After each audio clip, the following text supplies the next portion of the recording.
కదా. అందుకని మనస్సు మనని చాలా మాయ చేస్తుంది. ఏం కాదు, తినేయి అని చెబుతూ ఉంటుంది.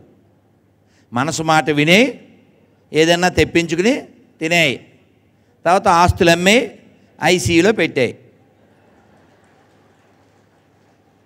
అంటే మనం కొంచెం బాధాకర విషయం, మొన్న ఎవరో నన్ను సెండ్ ఆఫ్కి రాలేదు, నన్ను తీసుకెళ్ళాయని చెప్పారు.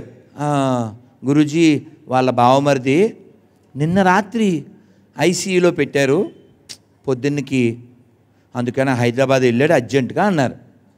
నేనన్నాను ఐసీయూ అంటే ఇంటెన్సివ్ అదేదో చెప్తారు, అది కాదు, నేను చూస్తా ఐసీయూ. ఇప్పుడు అర్థమైంది. అమ్మయ్య కదా. నిన్న రాత్రి ఐసీయూ, పొద్దునకి ఆయన సీయూ కదా కదా. ఇంకా no more you, no more you. ఎంత గొడవ పెట్టావు నువ్వు, ఎంత అరిచావు నువ్వు, ఎంత హడావిడి చేసావు, ఇప్పుడు చప్పున కదా. అందుకని మనం అందరం ప్రశాంతతని, వెళ్ళిపోయిన తర్వాత శరీరం ఏం పొందుతుంది చెప్పండి?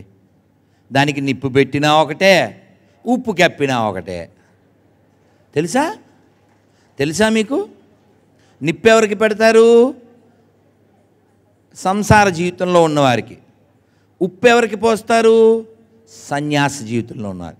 తెలుసో, సమాధిలో పెడితే వారిపైన ఉప్పు పోసి చేస్తారు. కాబట్టి నిప్పుల్లో ఉన్నా ఉప్పులో ఉన్నా నువ్వు లేవుగా అందులో. నువ్వెక్కడున్నావు? ఇంత అనంత విశ్వంలో. కాబట్టి నిన్ను నువ్వు తెలుసుకోవాలంటే ఖచ్చితంగా ఆహార నియమం ఉండాలి. ఆహారో సత్వశుద్ధౌ చాలా ముఖ్యమండి, మర్చిపోకండి. ప్రపంచంలో అన్ని జీవులకి మనకున్నంత హక్కులు ఉన్నాయి.